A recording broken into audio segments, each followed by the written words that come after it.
शासनाला विनंती आहे, आमच्या गावात जे बिबट्यानी धुमाकूळ घातलेला आहे त्याचा आपण काहीतरी बंदोबस्त करावा।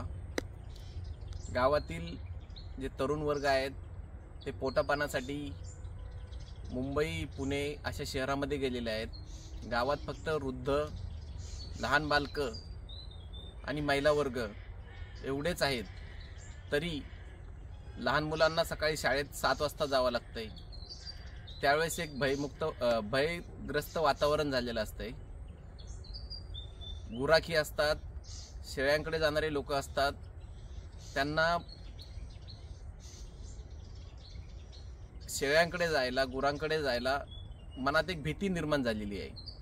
ती भीती आपण घालवण्यासाठी लवकरात लवकर त्या बिबट्याचा बंदोबस्त करावा। आज आमच्या घराच्या समोरच बिबट्याने आमचे जे पाळीव कुत्रे होते ते उचललेलं आहे।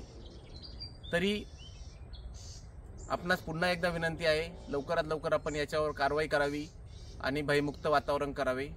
धन्यवाद।